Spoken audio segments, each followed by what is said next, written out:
Hello everyone, welcome to ISPCS Decoded. I hope you all are studying well. And as we all know that UPPCS Mains 2025 is about to come, that's why our channel has decided to launch a 2-month free masterclass for you all. जिसमें आपका हम सारा syllabus coverage कराएंगे, last 3 years के PYQs कराएंगे, सारे GS papers के year wise. उसके अलावा हम आपको ऐसे भी कराएंगे। हमारी पहले ही प्री डिसाइडेड डेट्स हैं कि कौन से दिन हम कौन सा सब्जेक्ट कराने वाले हैं। इसका सारा कैलेंडर हमने अपने चैनल पर ऑलरेडी अपलोड कर दिया है, जो हमारे चैनल पर जाकर आप पोस्ट सेक्शन में चेक कर सकते हैं। उसके अलावा अगले 2 महीने हम लोग क्या करने वाले हैं, कैसे आपको चीज़ें प्रोवाइड कराएंगे और कैसे आपका एग्ज़ाम क्वालिफाई होगा हमारे चैनल के साथ कनेक्ट करके, इस सब की एक डिटेल्ड वीडियो हमने ऑलरेडी बनाकर अपलोड कर दी है हमारे चैनल पर। उसे आप हमारे चैनल पर जाकर देख सकते हैं। और साथ ही में हमने एक प्लेलिस्ट भी बनाई है, जिस प्लेलिस्ट का नाम है UPPCS मेंस 2025। उसमें जाकर भी आप उस वीडियो को देख सकते हैं। उसमें हम अपने सारे वन शॉट वीडियोस डालेंगे एज़ पर दी डेज गोज़ बाय। जैसा कि हमारे कैलेंडर में मेंशन्ड होगा, उस हिसाब से उन्हीं डेट्स पर वो लॉन्च होंगी और उसी प्लेलिस्ट में जाकर फिर हम उसे ऐड कर देंगे। एथिक्स का हमने एक और प्लेलिस्ट बनाया है, और ऐसा क्यों करा है, उसका रीज़न ये है कि एथिक्स एक ऐसा सब्जेक्ट है जिसमें बच्चों को थोड़ा सा डर लगता है। सो वी हैव डिसाइडेड कि एथिक्स का हम एक वन शॉट वीडियो भी डालेंगे, जो आपकी प्लेलिस्ट में होगा UPPCS मेंस वाली में। उसके अलावा हम एक चैप्टर वाइज प्लेलिस्ट भी क्रिएट करी है एथिक्स की, जिसमें हमने हर चैप्टर उसमें उसका डिटेल में डिस्कस करेंगे, ताकि आपको अच्छे से पता चले और वन शॉट में इसे आप रिविजन कर सकते हो। अगर हम एथिक्स की बात करें तो 3 लेक्चर्स उसके अपलोड कर दिए हैं। पहला है एथिक्स एंड ह्यूमन इंटरफेस, दूसरा है एटीट्यूड, तीसरा है इमोशनल इंटेलिजेंस, और आज हमारा चौथा लेक्चर है on the Indian and world moral thinkers. So without wasting any time, let's get started. अच्छा, क्लास शुरू करने से पहले एक सिंपल सा सवाल। अगर विवेकानंद, गांधी, अंबेडकर आज जिंदा होते तो क्या वो हमें सिर्फ क्लास कर एग्जाम क्लियर करना सिखाते, या फिर पूछते कि तुम कैसे इंसान बन गए हो? आज की क्लास इस सवाल के अराउंड ही घूमती है। तो चलो शुरू करते हैं। सबसे पहले शुरू करते हैं स्वामी विवेकानंद से। अब एक बात क्लियर रखो कि विवेकानंद वीक लोगों के फिलोसोफर नहीं थे। उनको सबसे ज़्यादा प्रॉब्लम होती थी कंफ्यूज्ड, डिपेंडेंट और फियरफुल माइंड से। उनके लिए एथिक्स का मतलब क्या था? मतलब था इंसान को स्ट्रांग बनाना, वो भी अंदर से। उन्होंने कुछ कोर आइडियाज़ दिए थे, जिन्हें हम वन बाय वन करके समझेंगे एग्जाम्पल्स के साथ। सबसे पहले वो बात करते हैं ब्रदरहुड की। सोचो ज़रा, फ्लड आया है, लोग पानी में फंसे हुए हैं, तो क्या पहले आप उनका रिलीजन पूछोगे या कास्ट पूछोगे? नहीं ना। बस वही विवेकानंद का ब्रदरहुड है कि ह्यूमैनिटी फर्स्ट और बाकी सब लास्ट में, यानी कि रिलीजन, कास्ट, नेशनैलिटी सभी कुछ बाद में। एथिकल लाइफ की फाउंडेशन ही सोशल हार्मनी होती है। दूसरा वो बात करते हैं रैशनैलिटी और साइंटिफिक टेम्पर पर। एक और सवाल अब, अगर व्हाट्सएप पे कुछ वायरल आ जाए, क्या हर वायरल चीज़ सच होती है? रैशनैलिटी का मतलब होता है सोचना, क्वेश्चन करना, वेरीफाई करना। ब्लाइंड बिलीफ सोसाइटी को वीक बनाता है। इसीलिए जब आप किसी वायरल मैसेज को वेरीफाई करके फॉरवर्ड करते हो, तो आप सिर्फ स्मार्ट मूव नहीं कर रहे हो, आप एथिकल बिहेवियर दिखा रहे हो कि यही हमारी सोसाइटी के लिए ठीक है। किसी भी रैंडम चीज़ को हम फॉरवर्ड नहीं करेंगे, हम वेरीफाई करेंगे फिर ही फॉरवर्ड करेंगे। नेक्स्ट वो बात करते हैं रिलीजन ऑफ कॉन्शियस की। अब इसको ध्यान से सुनना, क्योंकि ये विवेकानंद का कोर आइडिया है। ट्रू रिलीजन रिचुअल्स नहीं होते, अंदर की आवाज़ होती है। अगर कोई ऑफिसर अनएथिकल ऑर्डर करना मना कर दे, सिर्फ इसलिए क्योंकि उसकी कॉन्शियस अलाउ नहीं करती, चाहे रूल लिखा हो चाहे रूल नहीं लिखा हो, तो विवेकानंद कहते हैं कि ये ही रियल रिलीजन है, यही असली रिलीजन है। Next he talks about the harmony of religions. Harmony का मतलब होता है कि रास्ते आपके अलग हैं, लेकिन आपकी मॉरल डेस्टिनेशन सेम है। इसलिए जब हम डिफरेंट कम्युनिटीज़ के फेस्टिवल्स रिस्पेक्ट के साथ सेलिब्रेट करते हैं विदाउट एनी सुपीरियॉरिटी, ये विवेकानंद की हार्मनी है। विवेकानंद बात करते हैं यूथ एम्पावरमेंट की। विवेकानंद यूथ को रॉ पावर मानते थे, इसीलिए उनका बर्थडे जो है यूथ डे पर मनाया जाता है। यूथ डे मतलब उनके बर्थडे वाले दिन मनाया जाता है। अब एम्पावरमेंट क्या होता है? एम्पावरमेंट का मतलब होता है कि एनर्जी को राइट डायरेक्शन देना। इसलिए जब यंग वॉलंटियर्स वीकेंड्स पर अंडर प्रिविलेज बच्चों को पढ़ाते हैं, तो वो सिर्फ हेल्प नहीं कर रहे हैं, वो नेशन बिल्डिंग कर रहे हैं। And lastly service to humanity. अब सर्विस सिर्फ डोनेशन नहीं होती है, वो सेल्फलेस एक्शन भी होता है। गरीब की सेवा करना विवेकानंद के लिए हाईएस्ट स्पिरिचुअलिटी थी। कम्युनिटी किचन्स में टाइम देना उनके लिए वर्शिप था। नेक्स्ट जिस थिंकर के बारे में हम बात करेंगे वो है महात्मा गांधी। सो गांधी जी को सुनते टाइम एक बात याद रखना कि वो हमें जज नहीं कर रहे, वो हमें हमारा मिरर दिखा रहे हैं। अब सोचो, कोई नहीं देख रहा, CCTV नहीं है, तब जो टेंशन आता है, तब जो डिसीजन आता है, वही हमारा मॉरल एक्शन है। ज़्यादा चेंज क्वाइटली वापस कर देना बिना रिवॉर्ड के, ये एथिक्स का प्योरेस्ट फॉर्म है। मतलब आप किसी शॉपकीपर के पास जाते हो, ठीक है, उसने आपको गलती से ज़्यादा पैसे रिटर्न कर दिए, वो उसे पता नहीं है, लेकिन आप फिर भी, किसी और को भी नहीं पता चला, किसी ने नहीं देखा आपके पास ज़्यादा पैसे आ गए, लेकिन फिर भी उसको आप वापस कर रहे हो, तो ये क्या है? ये आपका मॉरल एक्शन है, ये आपकी मोरालिटी है, ठीक है। दूसरा वो बात करते हैं वर्चू एथिक्स के बारे में, मतलब कैरेक्टर क्वालिटी। गांधी कहते हैं कि थॉट, स्पीच और एक्शन तीनों अलाइंड होने चाहिए। इसलिए ऑनलाइन हीटेड डिबेट्स में भी पोलाइट रहना सिर्फ मैनर्स नहीं होता, एथिकल स्ट्रेंथ होती है, यानी कि being polite online even during the heated debates. Next वो बात करते हैं नॉन वायलेंस की। और हाँ, नॉन वायलेंस मतलब चुप रहना तो बिल्कुल नहीं है। इसका मतलब होता है इतना स्ट्रांग होना कि फोर्स की ज़रूरत ही ना पड़े। इसलिए पीसफुल प्रोटेस्ट वैंडलिज्म से ज़्यादा मॉरल होता है। Next he talks about ends and means. Means मतलब आप किस तरीके से काम कर रहे हो, एंड मतलब आपका क्या रिजल्ट आ रहा है। गांधी बिल्कुल क्लियर थे कि गलत तरीके से आया गुड और लॉन्ग टर्म गुड बिल्कुल नहीं होता। ब्राइबरी से काम हो सकता है पर सिस्टम खोखला हो जाता है। So rejecting shortcuts like bribery to speed up the work. Next he talks about religion and morality. अगर रिलीजन एथिकल बिहेवियर नहीं सिखा रहा तो वो सिर्फ एक रिचुअल है, वो रिलीजन नहीं है। रिलीजन कभी भी गलत चीज़ आपको नहीं सिखाएगा। वर्क प्लेस में सब फेथ्स को रिस्पेक्ट करना, ये गांधी जी का रिलीजन था। Respecting all faiths in the work place decisions. Now why Gandhi ji rejected violence. क्यों उन्होंने रिजेक्ट करा वायलेंस को? वायलेंस दूसरों को इन्फीरियर बनाता है, सिर्फ एक व्यू पॉइंट फोर्स करता है। फियर से बिहेवियर चेंज होता है, माइंडसेट नहीं होता। सो वायलेंस से आपका बिहेवियर तो चेंज हो जाएगा, लेकिन आपका माइंडसेट तो वही रहेगा, यानी कि एक टेम्प्रेरी इम्पैक्ट लाएगा। देन वायलेंस को जन्म देता है, यानी कि साइकिल इफेक्ट है। Violence is gonna create more violence. So क्यों रिजेक्ट किया? बिकॉज मॉरल इनइक्वालिटी लाता है, नैरो थिंकिंग है, टेम्प्रेरी इम्पैक्ट है और साइकिल इफेक्ट है। देन गांधी जी के 7 सिंस, 7 सोशल सिंस। आपने कई बार इसको देखा होगा, आज मेरे साथ पढ़ लो, ध्यान से सुनना। गांधी यहाँ सिलेबस नहीं दे रहे हैं, वो वार्निंग दे रहे हैं कि पॉलिटिक्स विदाउट प्रिंसिपल्स, पावर बिना अकाउंटेबिलिटी, वेल्थ विदाउट वर्क यानी कि corruption, easy money, pleasure without conscious यानी कि मज़ा पर दूसरों का नुकसान, नॉलेज विदाउट कैरेक्टर, स्किल्ड हैं आप बट डिसऑनेस्ट हैं, कॉमर्स विदाउट मोरालिटी यानी कि प्रॉफिट तो आ रहा है लेकिन आप वर्कर्स को इग्नोर कर दे रहे हो, साइंस विदाउट ह्यूमैनिटी मतलब technology spreading hate, and lastly worship without science, rituals compassion zero. ये सिर्फ 1940s की बात नहीं है, आज भी हम यहीं अटके हुए हैं। कहाँ पर? गांधी के 7 सेंस पर। नेक्स्ट जिस थिंकर को हम करेंगे दैट इज़ राजा राम मोहन रॉय। रॉय एक इंटरेस्टिंग सवाल पूछते हैं कि क्या मॉडर्न होने का मतलब अपनी वैल्यूज़ को छोड़ना होता है। यही सवाल मैं आपसे पूछना चाहती हूँ कि क्या मॉडर्न होने का मतलब अपनी वैल्यूज़ छोड़ना है या मॉडर्निटी कुछ और है। तो चलिए राजा राम मोहन रॉय के कोर आइडियाज़ को एक एक करके देखते हैं। हम 4 कोर आइडियाज़ पढ़ेंगे। सबसे पहले है east west balance. Modern education और एथिकल वैल्यूज़ दोनों साथ चलनी चाहिए। टेक्नोलॉजी सीखना गलत नहीं है बट इररिस्पॉन्सिबली यूज़ करना एकदम गलत है। Learning technology while respecting social responsibility is the right moral action. Then rational religion. Superstition faith से नहीं, इग्नोरेंस से आती है। Superstition arises from ignorance and not faith. Harmful rituals को लॉजिकली क्वेश्चन करना एंटी रिलीजन नहीं है, एथिकल एक्ट है। अगर आपको लग रहा है कि कोई सुपरस्टिशन चल रहा है या कोई रिचुअल ऐसा चल रहा है जो आपको गलत लग रहा है तो आप उसको क्वेश्चन करो। ये बिल्कुल भी ऐसा नहीं है कि एंटी रिलीजन हो जाएगा, वो एक एथिकल एक्ट है। आपको जो चीज़ गलत लग रही है आप उस पर सवाल उठा सकते हो। Then humanism. रॉय के लिए सबसे बड़ी मोरालिटी थी कि लोगों की सेवा करना, ह्यूमनिज्म। ना पब्लिक प्लेसेस में एल्डरली या डिसेबल लोगों की हेल्प करना इसी का एग्जाम्पल है। सपोर्टिंग द एल्डरली और disabled persons in the public spaces. Then lastly social reforms. Roy मानते थे कि सिर्फ लॉ या सिर्फ अवेयरनेस काम नहीं करती, दोनों को हमें साथ साथ लेकर चलना चाहिए। चाइल्ड मैरिज के अगेंस्ट कैंपेन्स इसी अप्रोच का रिजल्ट है। नेक्स्ट जो हम थिंकर करेंगे that is Sarvepalli Radhakrishnan. Knowledge dangerous कब होता है? जब उसके पास डायरेक्शन नहीं होती। He is a philosopher president who believe that values give direction to knowledge and power. इनके भी कुछ कोर आइडियाज़ हैं, एक एक कर देखते हैं। सबसे पहले है आइडियलिज्म। लाइफ जो होती है वो सिर्फ सक्सेस चेज करना नहीं, मॉरल गोल्स भी होने चाहिए। ऑनेस्ट जॉब चूज करना चाहे सैलरी कम हो, ये आइडियलिज्म है। Choosing honest work over high paying unethical jobs. Then next आता है religion as experience. Religion show नहीं है, इनर अवेयरनेस होती है। बिना डिस्प्ले के कंपैशन प्रैक्टिस करना इज द रियल रिलीजन।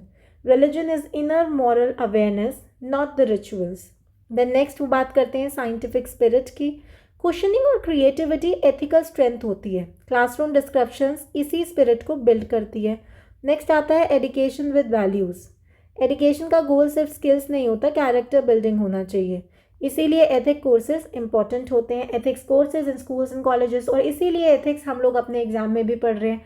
देखो आप, एक ऐसी चीज़ जो स्कूल्स, कॉलेजेस और इवन सिविल सर्विसेज सभी में इम्पॉर्टेंट होती है। लाइफ के हर पड़ाव में आपको एथिक्स की ज़रूरत पड़ती है।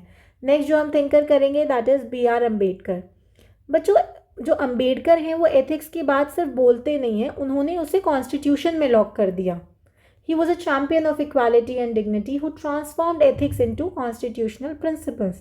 इनके भी अब कुछ कोर आइडियाज़ हैं जिसे हम वन बाय वन पढ़ेंगे। सबसे पहले हम बात करते हैं सेल्फलेसनेस की। मतलब सिंपल है, पर्सनल कंफर्ट सैक्रिफाइस करके सोशल जस्टिस के लिए काम करना। ये अम्बेडकर की एथिक्स है। Individuals working for the social causes without recognition. Next वो बात करते हैं नॉन डिस्क्रिमिनेशन की। बर्थ या आइडेंटिटी के बेसिस पर जज करना इमोरल है। वर्क प्लेस में इक्वल ट्रीटमेंट इसका डेली एग्जाम्पल है। Equal treatment of the colleagues regardless of the background. जब आप सभी को इक्वली ट्रीट कर रहे हो, चाहे उनका बैकग्राउंड कुछ भी है, आप उन्हें उनकी आइडेंटिटी पर, उनके बर्थ पर जज नहीं कर रहे हो, उसका मतलब ही होता है नॉन डिस्क्रिमिनेशन। नेक्स्ट आता है कॉन्स्टिट्यूशनल मोरालिटी। अगर लॉ पसंद के हिसाब से फॉलो करना है तो डेमोक्रेसी नहीं, कन्वीनियंस चल रही होती है। तो आप लॉ को अपनी मर्जी से या अपने हिसाब से फॉलो नहीं करोगे, अपने कन्वीनियंस से फॉलो नहीं करोगे। ठीक है, कन्वीनियंस से करोगे तो वो लॉ थोड़ी ना हो गया ना। कॉन्स्टिट्यूशनल वैल्यूज़ फॉलो करना, चाहे अनपॉपुलर ही क्यों ना हो, वही रियल डेमोक्रेसी होती है। Next he talks about the human progress, यानी कि fair competition ensures collective growth. Transparent exams और रिक्रूटमेंट इसी एथिक्स को दिखाते हैं। जैसे कि हमारा UPPCS का एग्ज़ाम एकदम ट्रांसपेरेंट तरीके से होता है। That means it talks about the human progress. And lastly women empowerment. Ambedkar कहते हैं कि सोसाइटी की मॉरल हेल्थ जो है विमेन के स्टेटस से दिखती है। लोकल लीडरशिप में विमेन को सपोर्ट करना ही ट्रू एथिक्स है। सो बच्चों, क्लास खत्म करने मतलब ये टॉपिक खत्म करने से पहले एक लास्ट सवाल मैं आपसे पूछना चाहूँगी कि आज जो डिसीजन तुम ले रहे हो वो तुम्हें सिर्फ सक्सेसफुल बना रहा है या एक बेटर ह्यूमन बना रहा है? ये अगर आप ध्यान दोगे तो आप इंडियन फिलॉसफी को या इंडियन थिंकर्स को अच्छे से समझ पाओगे। नेक्स्ट जो हमारा टॉपिक है that is Indian moral philosophy. एक काम करो, एक सिचुएशन सोचो। आप एक नई पोस्टिंग पर हो, काम थोड़ा टफ है, और एक दिन आपके पास फ़ोन आता है कि बस थोड़ा सा एडजस्ट कर लो, काम ईजी हो जाएगा, जैसा आपको सुनने को मिलता है केस स्टडीज़ में। अब यहाँ सवाल ये नहीं होता कि रूल क्या है, सवाल होता है कि तुम क्या डिसीज़न ले रहे हो। और इंडियन मॉरल फिलॉसफी इसी मूवमेंट से स्टार्ट होती है। इंडियन एथिक्स का जो फोकस है वो राइट रॉन्ग पर काम और ड्यूटी पर ज़्यादा होता है। सबसे पहले ये बात करता है धर्म की, यानी कि ड्यूटी की। धर्म का मतलब होता है जो रोल आपके पास है उस रोल के हिसाब से सही काम करना। इसलिए जब एक डिस्ट्रिक्ट ऑफिसर अपने पर्सनल रिलेशंस को साइड में रख के पब्लिक इंटरेस्ट को प्रायोरिटी देता है तो वो धर्म को फॉलो कर रहा है। फिर ये बात करता है कर्म की, यानी कि एक्शन। कर्म का आइडिया ये याद दिलाता है कि जो डिसीजन आज लिया जाता है उसका इम्पैक्ट कल पब्लिक इंटरेस्ट और पब्लिक ट्रस्ट पर दिखता है। इसलिए गलत ट्रांसफ़र या क्लियरेंस सिर्फ एक फाइल नहीं होती, उसका रिजल्ट जो है सिस्टम पर पड़ता है। नेक्स्ट ये बात करता है रेस्ट्रेंट की, जिसका मतलब है कि अथॉरिटी होने के बाद भी खुद पर कंट्रोल, रेस्ट्रेंट करना, खुद पर कंट्रोल करना, जैसे पावर होते हुए भी हार्श लैंग्वेज या ईगो यूज़ ना करना। नेक्स्ट हम बात करेंगे कंपैशन। कंपैशन का मतलब होता है कि डिसीजन लेते वक्त इंसान को भूलना नहीं। एविक्शन ड्राइव हो या स्ट्रिक्ट एक्शन, अगर एल्डरली और चिल्ड्रन के लिए ऑल्टरनेट अरेंजमेंट सोचा जाए तो वो कंपैशन होता है। और हार्मनी मतलब एक साथ मिलके चलना। सो इंडियन एथिक्स का जो सिंपल मैसेज है आप याद रखो कि स्ट्रांग रहो और ह्यूमेन रहो। ठीक है, it's ideas are not abstract theories but practical guides for the personal conduct and public life. चलो अब एक एक करके देखते हैं इंडियन फिलॉसफी को। सबसे पहले आती है हमारी वेदांत फिलॉसफी। वेदांत एक सिंपल और मेच्योर बात करता है। सच एक होता है पर हर इंसान उस तक अलग रास्ते से पहुंचता है। इसका मतलब यही है कि हर अलग ओपिनियन को गलत मान लेना ज़रूरी नहीं है। इसलिए जब पॉलिसी मीटिंग्स में डिसेंटिंग व्यूज़ को सुना जाता है, ना कि दबाया जाता है, तो वो वेदांतिक थिंकिंग होती है। वेदांत ये भी कहता है कि लाइफ रैंडम नहीं होती। आप जो डिसीजन लेते हो उसकी मॉरल रिस्पॉन्सिबिलिटी आप ही की होती है। एनवायरमेंटल क्लियरेंस देने के बाद उसका इकोलॉजिकल इम्पैक्ट से बच नहीं सकते। और सिर्फ नॉलेज का होना काफ़ी नहीं होता। अगर लॉ पता होते हुए भी अनएथिकल ऑर्डर आप फॉलो कर रहे हो तो विजडम अधूरी रह जाती है। तो कोर आइडिया इसका यही है कि ट्रुथ एक है लेकिन पाथ्स आर मैनी, यानी कि प्लूरलिज्म को आपको रिस्पेक्ट करना है। Soul moves from rebirth until liberation, यानी कि अकाउंटेबिलिटी होनी चाहिए एक्शंस की। देन कर्मा, इंडिविजुअल रिस्पॉन्सिबल होता है अपने एक्शंस के कॉन्सिक्वेंसेस के, so you can not escape from the moral responsibility.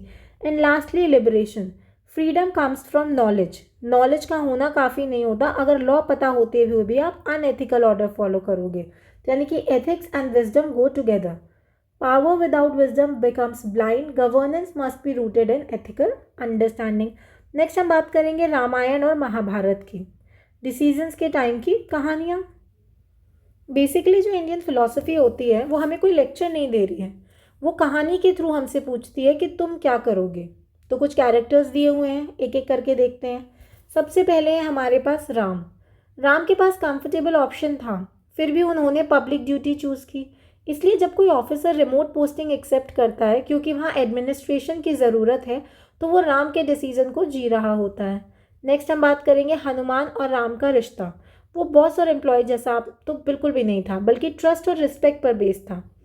जब सीनियर ऑफिसर्स जूनियर को डिसीजन मेकिंग में ट्रस्ट देते हैं तो वही मॉडल दिखता है, यानी कि टीम वर्क और म्यूचुअल रिस्पेक्ट देखने को हमें मिलता है। किनसे? हनुमान और राम से। Then comes Ravan. रावण के पास नॉलेज थी, पावर थी, इंटेलिजेंस थी, पर एथिक्स नहीं था। इसलिए जब कोई हाईली क्वालिफाइड ऑफिशियल पावर का मिसयूज़ करता है तो डाउनफॉल सिर्फ वक्त की बात हो जाती है, यानी कि moral vacuum in leadership. Knowledge without ethics leads to downfall. Next हम बात करेंगे भीष्म की। भीष्म जो है वो पावर के पास रहे पर पावर के गुलाम नहीं बने। इसी तरह जब पॉलिटिकल प्रेशर के बावजूद न्यूट्रल स्टांस लिया जाता है तो वो एथिकल रेस्ट्रेंट होता है, detachment from power, loyalty to dharma. ये इसका कोर मैसेज है। देन युधिष्ठिर। युधिष्ठिर जो है उनसे गलती हुई पर उन्होंने गलती छुपाई नहीं। जैसे जब कोई एडमिनिस्ट्रेटर गलत डेटा अप्रूव हो जाने के बाद ओपनली करेक्शन करता है तो वही मॉरल करेज होता है उसका। So accepting your mistakes and choosing righteousness. Next हम बात करेंगे किसकी? भगवत गीता की। गीता कंफ्यूज लोगों के लिए लिखी गई थी। जो लोग कंफ्यूज्ड हैं उन लोगों के लिए क्या है हमारे पास? भगवत गीता। गीता कहती है कि तुम्हारा कंट्रोल सिर्फ काम पर है, रिजल्ट पर नहीं है। इसलिए पॉलिसी बनाते वक्त फोकस आप पब्लिक वेलफेयर पर होना चाहिए, इलेक्शन या प्रमोशन पर नहीं। कुछ कॉन्सेप्ट्स दिए हैं इसमें, एक एक करके देखते हैं। सबसे पहले निष्काम कर्म। निष्काम कर्म का मतलब ये नहीं है कि रिजल्ट मैटर नहीं करता, बल्कि ये है कि डिसीजन रिवॉर्ड के डर से फ्री होना चाहिए। प्रमोशन के लिए आप काम करना और पब्लिक गुड के लिए काम करना, दोनों में ही फ़र्क होता है। So public service without promotion obsession, that is nishkam karma, without the attachment to reward. तो गीता ये भी समझाती है कि अगर इमोशंस कंट्रोल में नहीं है तो जजमेंट डिस्टॉर्ट हो जाता है। एंगर में लिया गया सस्पेंशन ऑर्डर अक्सर रिग्रेट बन जाता है। स्ट्रेस फ्री डिसीजन मेकिंग होनी चाहिए। देन हायर गोल्स, आपको डिस्ट्रैक्शंस को अवॉइड करना है। कौन से? लेसर प्लेजर्स वाले। So you have to focus on the long term public good. Ethical action matters more than the personal outcomes. Next हम बात करेंगे अर्थशास्त्र की। सबने सुना होगा साम दाम दंड भेद। आज इसको पढ़ भी लेते हैं। सो सिर्फ आइडियलिज्म से गवर्नेंस नहीं चलता, बिल्कुल भी नहीं। इसलिए कौटिल्य कहते हैं कि पहले बात करो। जैसे फार्मर से डायलॉग बिना पुलिस एक्शन के। अगर बात से काम ना बने तो इंसेंटिव्स का यूज़ करो, जैसे कि परफॉर्मेंस बेस्ड रिवॉर्ड्स। और अगर फिर भी ज़रूरत पड़े तो पनिशमेंट भी दो, यानी कि दंड, पर प्रोपोर्शनेट, जैसे प्रूवन करप्शन पर एक्शन। सो हमने पहले देखा साम, यानी कि बात करी, देन दाम, यानी कि इंसेंटिव्स दिया, देन दंड, पनिशमेंट। बट पनिशमेंट कैसी होगी? प्रोपोर्शनेट पनिशमेंट, जितनी ज़रूरत उतना। एंड लास्ट में भेद। और सिस्टम को ब्लाइंड होने से बचाने के लिए इंफॉर्मेशन और मॉनिटरिंग ज़रूरी है, ऑडिट्स और विजिलेंस जैसे टूल्स के थ्रू। सो यहाँ एथिक्स और प्रैक्टिकलिटी साथ में चलती है। नेक्स्ट हम बात करेंगे बुद्धिज़्म की। सो बुद्धिज़्म कहते हैं कि एथिक्स रोज़ के बिहेवियर में दिखता है, इसलिए उन्होंने कुछ डायमेंशंस दिए हैं, which is right speech, right action, right livelihood, mindfulness और राइट अंडरस्टैंडिंग। देखते हैं एक एक करके। देखो, राइट स्पीच, इसलिए राइट स्पीच का मतलब होता है पब्लिक स्टेटमेंट्स में रिस्पॉन्सिबिलिटी। राइट एक्शन का मतलब होता है लीगल होने के साथ साथ हार्म फ्री होना, जैसे कि कस्टोडियल वायलेंस से दूर रहना। देन राइट लाइवलीहुड, ये याद दिलाता है कि कॉन्फ्लिक्ट ऑफ इंटरेस्ट वाले काम से दूर रहना भी एथिक्स है। माइंडफुलनेस, इसका मतलब होता है डिसीजन लेने से पहले रुककर सोचना। एंड लास्टली राइट अंडरस्टैंडिंग, उसका मतलब होता है कि फैक्ट्स को अजम्पशंस के बिना देखना, जैसे वो हैं रियलिटी में एज इट इज़ देखना, एविडेंस बेस्ड पॉलिसी। नेक्स्ट हम बात करेंगे अशोकास धम्म की। अशोक जो है जीत के बाद बदले थे वो, जीत के बदले जीत पहले माना करते थे, लेकिन जब उनकी जीत हुई तो वो बदल गए। उन्होंने समझा कि पावर का मतलब सिर्फ कंट्रोल नहीं होता है, लोगों का ट्रस्ट जीतना भी पावर ही है। उनके कुछ 4 प्रिंसिपल्स हैं, which is moral governance, religious tolerance, non violence और welfare focus. So non violence, religious tolerance और वेलफेयर फोकस ये सब गवर्नेंस का हिस्सा बन गए। मॉरल गवर्नेंस मतलब कंपैशन, रिलीजियस टॉलरेंस मतलब डाइवर्सिटी को आपको रिस्पेक्ट करना है, नॉन वायलेंस यानी कि कंक्वेस्ट ऑफ हार्ट, दिलों को जीतना, ज़मीनों को जीतना नहीं, एंड वेलफेयर फोकस मतलब you become the moral guardian. Next हम बात करेंगे थिरुक्कल की। थिरुक्कल हमें याद दिलाता है कि एथिक्स सिर्फ बड़े स्पीचेस में नहीं होती, मेहनत फेथ से ज़्यादा स्ट्रांग होती है, इसलिए मिशन मोड इम्प्लीमेंटेशन का स्ट्रेस दिया जाता है। यहाँ पर कुछ वैल्यूज़ दी हुई हैं, जैसे कि डिलीजेंस जो हमने अभी देखा, which is mission mode implementation. Then forgiveness, forgiveness long term peace लाती है, जैसे कि rehabilitation over revenge, national conciliation. Then आता है कैरेक्टर, कैरेक्टर सक्सेस से ज़्यादा इंपॉर्टेंट होता है, इसलिए ऑनेस्ट ऑफिसर रिस्पेक्ट के साथ याद किए जाते हैं। स्पीच, वर्ड सोचकर बोला जाना चाहिए, क्योंकि पब्लिक स्टेटमेंट्स परमानेंट रिकॉर्ड बन जाती है। आपने कुछ कह दिया वो हमेशा, देखो जब आप सिविल सर्वेंट बनोगे तो आपकी पब्लिक स्पीच बहुत ज़्यादा इंपॉर्टेंट है। आप गलत बोलोगे तो सब लोग आपसे क्या सीखेंगे, आप सही बोलोगे तो आपसे कुछ अच्छा सीखेंगे ना। और सबसे इंपॉर्टेंट बात, वो परमानेंट रिकॉर्ड है, आप उसे फिर डिलीट नहीं कर पाओगे चाहे कितना भी रिग्रेट करो। और वेल्थ का यूज़ तब होता है जब वो सोसाइटी के काम आए और जब मीन्स आपके क्लियर हों, यानी कि फाइनेंशियल स्कैंडल्स वगैरह जो हमें आजकल देखने को मिलते हैं, दैट इज़ अगेंस्ट थिरुकल के ideas. He talks about means matter more than the ends, almost Gandhi जैसा ही आप मान लो। राइटियसनेस मतलब ethics protects the strongest, military ethics में हम बात कर सकते हैं चैरिटी, चैरिटी वही है कि जो दूसरों के काम आ जाए। देन हमारा नेक्स्ट आता है सुभाषिताज। सुभाषिताज किसके बारे में बात करते हैं, और फिर आता है हमारा अकबर का दीन लाही। तो सुभाषिताज हमें रोज़ याद दिलाते हैं कि हम्बल रहना, साथ में काम करना, सेल्फलेस रहना और इमोशनली बैलेंस्ड रहना, यानी कि आपको ह्यूमिलिटी दिखानी चाहिए, सभी से सीखना चाहिए। कैसे सीखोगे, सिंपल लीडरशिप से। देन यूनिटी, यूनिटी मतलब कलेक्टिव स्ट्रेंथ, सबको साथ में लेके चलना, जैसे कि टीम गवर्नेंस। देन सेल्फलेसनेस, यानी कि आपको सर्व करना है despite hardships, grass root initiatives में देखने को मिलता है।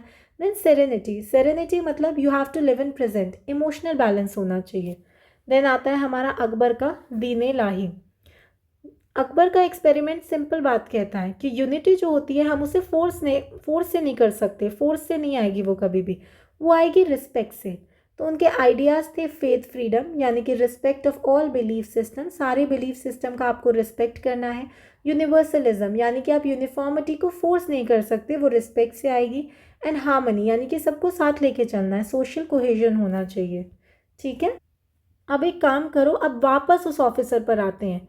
फ़ोन आपके हाथ में है, आपको डिसीज़न लेना है।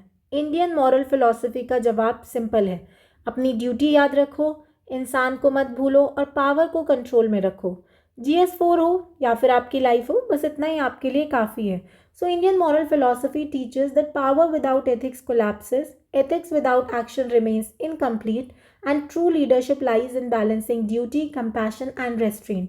इसे आप एज इट इज़ उठा के अपने किसी भी आंसर के कंक्लूजन में डाल सकते हो। नेक्स्ट आता है हमारा वर्ल्ड मॉरल थिंकर्स। एक काम करते हैं, इसे भी कुछ सोच के शुरू करते हैं, स्टार्ट करते हैं एग्जाम्पल के साथ। सोचो ज़रा, एक एडमिनिस्ट्रेटर के सामने एक फ़ाइल रखी है, लीगल है, फास्ट है, पर थोड़ा सा अनफेयर लग रहा है। अब सवाल ये नहीं है कि रूल अलाउ करता है कि नहीं करता है, सवाल ये है कि क्या ये सही है। वेस्टर्न मॉरल थिंकर्स इसी सवाल का जवाब ढूंढने की कोशिश करते हैं। वेस्टर्न फिलॉसफी एक बेसिक चीज़ पूछती है कि राइट क्या है और क्यों है। यहाँ फोकस होता है virtue, reason, duty, justice, equality, इन सब चीज़ों पर, और सोशल वेलफेयर। सिंपल शब्दों में अगर बात करें तो अच्छा डिसीजन का लॉजिक क्या है। तो चलिए एक एक करके सारे थिंकर्स करते हैं और अपने टॉपिक को फटाफट से फिनिश करते हैं। सबसे पहले आते हैं हमारे सोक्रेटिस। बच्चों, सोक्रेटिस एक अजीब बात कहते हैं, गलत काम कोई जानबूझकर नहीं करता। उनके हिसाब से एथिक्स रूल का इशू नहीं है, नॉलेज का इशू है। वो कह रहे हैं आप जानबूझ के गलत काम क्यों करोगे, आप इसलिए कर रहे हो बिकॉज आपको नॉलेज नहीं है। अगर इंसान को समझ आ जाए कि सही क्या है और क्यों है तो वो नेचुरली सही करेगा ना। इसलिए वो कहते हैं कि वर्च्यू एथिक्स, यानी कि वर्च्यू का मतलब होता है सिर्फ रूल फॉलो करना नहीं, अच्छा इंसान बनना है। Ethics is about becoming a good human and not just following the rules. इसलिए ट्रेनिंग और अवेयरनेस इतनी इंपॉर्टेंट होती है। जब ऑफिसर्स को एथिक्स ट्रेनिंग मिलती है, मिसकॉन्डक्ट अपने आप कम हो जाता है, सिर्फ पनिशमेंट से ये सॉल्व नहीं होगा। So training and awareness are as important as punishment. तो मतलब सिंपल है कि वर्च्यू एथिक्स मतलब रूल्स फॉलो नहीं करने, अच्छा इंसान बनना है। वर्च्यू क्या होता है? हैप्पीनेस होती है। असली हैप्पीनेस वेल्थ से नहीं आती है, मॉरल लिविंग से आती है, पैसे से कुछ नहीं होता है। Virtue knowledge, virtue is knowledge basically. So आप गलत एक्शन इसलिए ले रहे हो क्योंकि आपकी अंडरस्टैंडिंग नहीं है आपको। And then ethical intellectualism, people do not do wrong knowingly, ignorance causes harm. तो इस सब का क्रक्स यही है कि आप जानबूझकर गलती नहीं कर रहे हो, आप इसलिए कर रहे हो बिकॉज आपको नॉलेज का इशू है। फिर अब हम बात करते हैं प्लेटो की। प्लेटो सोसाइटी को एक ह्यूमन बॉडी की तरह देखते हैं। कैसे? ह्यूमन बॉडी की तरह। रीज़न, इमोशन और डिज़ायर, अगर तीनों बैलेंस में हो तो इंडिविजुअल भी स्टेबल होता है और स्टेट भी। सो प्रूडेंस यहाँ पर दिया है। प्रूडेंस का मतलब क्या होता है? प्रूडेंस होता है कि डिसीजन लेने से पहले दूर तक का सोचना। टेम्परामेंट्स, टेम्परामेंट्स का मतलब होता है पावर होते हुए भी कंट्रोल। एंड करेज का मतलब सिर्फ लड़ना नहीं है, गलत के खिलाफ खड़े रहना है। और जस्टिस, जस्टिस का मतलब है हर चीज़ अपनी लिमिट में काम करें। इसलिए प्लेटो बोलते हैं कि एजुकेशन सिर्फ पेरेंट्स का काम नहीं है, स्टेट की जिम्मेदारी भी है। प्रूडेंस का मतलब डिसीजन लेने से पहले दूर तक का सोचना। टेम्परामेंट्स मतलब पावर होते हुए भी कंट्रोल करना, डिप्लोमेटिक रेस्ट्रेंट। देन करेज, करेज मतलब सिर्फ लड़ना नहीं, गलत के खिलाफ खड़े भी रहना। जस्टिस का मतलब हर चीज़ अपनी लिमिट में काम करे। And children and state, state responsible है किसकी? एजुकेशन के लिए। कहाँ देखने को मिला? राइट टू एजुकेशन एक्ट में। ठीक है, मतलब रीज़न, इमोशन और डिज़ायर, तीनों का बैलेंस। नेक्स्ट हम बात करेंगे एरिस्टोटल की। एरिस्टोटल एक प्रैक्टिकल थिंकर थे। वो कहते हैं कि हर चीज़ का एक्सट्रीम खराब होता है, बहुत ज़्यादा डर भी गलत है और बिना सोचे रिस्क भी गलत है। सो बीच का रास्ता होता है गोल्डन मीन, और यही वर्च्यू है। सो गोल्डन मीन की बात करते हैं। वो virtue lies between the two extremes, और वो टू एक्सट्रीम क्या है?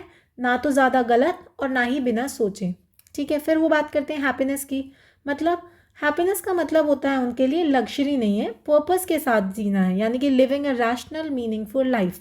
और स्टेट का काम सिर्फ ऑर्डर मेंटेन करना नहीं है, लोगों को अच्छी ज़िंदगी जीने का मौका देना भी है। इसीलिए बैलेंस पॉलिसीज ज़्यादा चलती हैं। Extreme decisions fail, balance decisions last.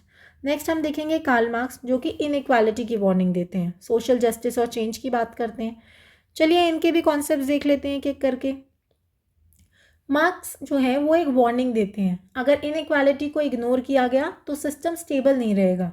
जब कुछ लोग ज़्यादा पावरफुल हो जाते हैं और बाकी पीछे रह जाते हैं तो कॉन्फ्लिक्ट आता ही आता है। सरप्लस वैल्यू का आइडिया एकदम सिंपल है, वर्कर ज़्यादा वैल्यू क्रिएट करता है पर रिटर्न कम आता है।